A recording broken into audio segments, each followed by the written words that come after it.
I'm not going to look at you. I mean, they're not gonna be, it's a little difficult for them to see you though, because their backs are turned. But you Yeah, can just listen. okay. Because if you stare You don't at have to move, you don't have to move, nobody has to move. Just listen. You can stay right there. You're good. just listen. You're good where you are.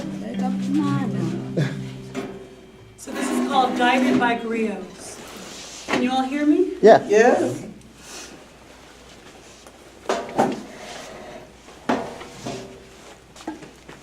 I come from a long line of ancestors who scratched out poetry with clay and stick, who wrote words in shapes of bark and stem, who used leaves and flowers as illustrations, who protected their stories with stones.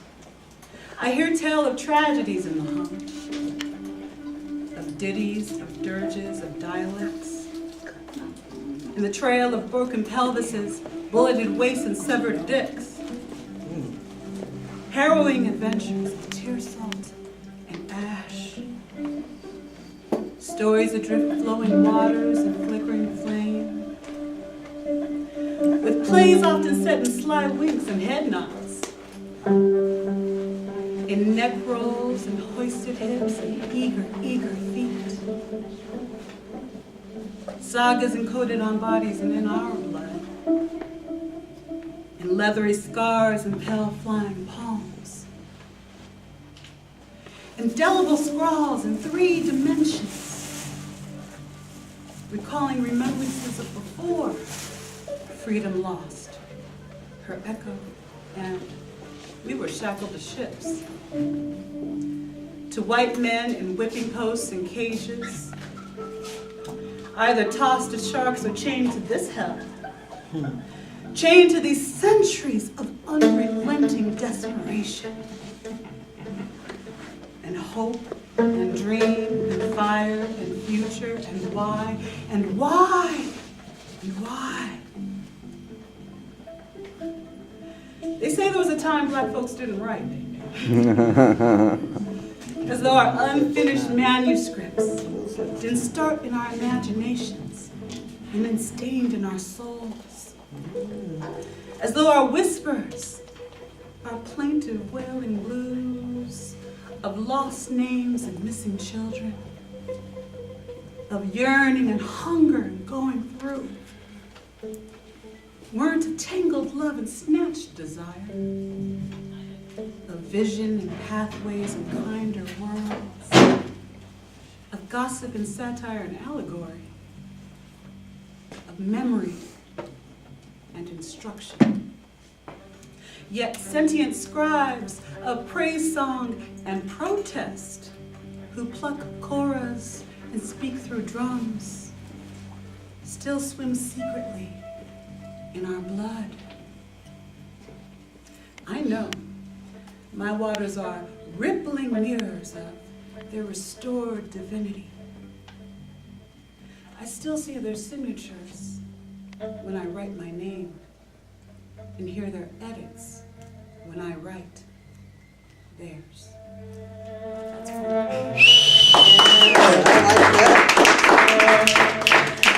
You can hang with that one. I got one more for you around that long.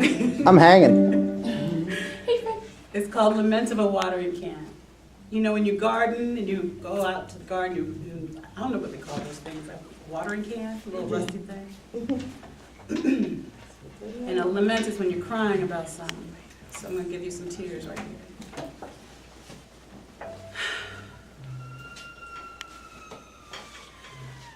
I write with water and flowers, but I wish I could write with fire and stone. I wish I could inflame with vow, spread dangerous heat, enrapture and annihilate like Sonia, or sizzle conceptual like Nikki. Consonants ablaze, my torch would scorch a sacred space neath blood-soaked reds and forsaken oranges, as unholy eyes of white stare, unswerving and hungry, fueled by our blues and their violets. I write with water and flowers, but I wish I could write with fire and stone. I wish I could slam love into words, smash crowns, obliterate with verse, and decimate fear, destroy walls, and bring the boom bip. I split rock and craft pebbles into bullets, gather stones, rub silken smooth, and lob healing balms to restore the wounded. I smother inferno and return to charcoal.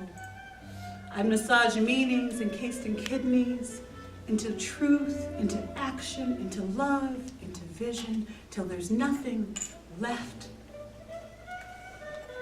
in my womb, in my sonnet, in my song.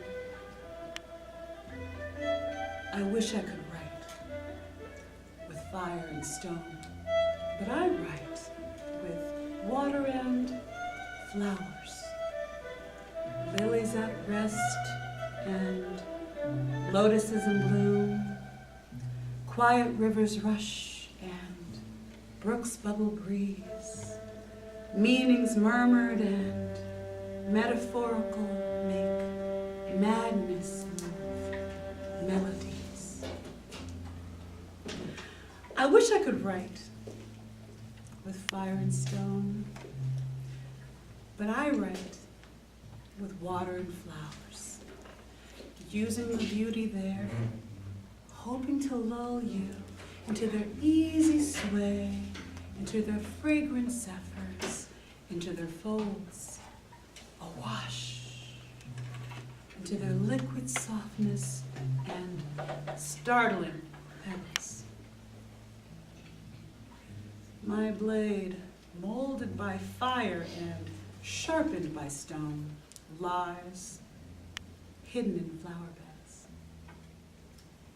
After all, aren't succulents simply earth mamas with locks? And aren't dandelions revolutionaries with afros? Bright and beautiful, their frailty belies their solidity, evoking these times laden with fire, and me seducing you with flowers. Let's do it. All right, let's hear it for Sheila, y'all. That was beautiful. Let's hear it for Shakola and Max as well. He had us so relaxed, right? Yeah, chilling it. Godfrey, put your shoes back on. He was back there. He got really. Godfrey. You done seduced that man. Come on, Godfrey.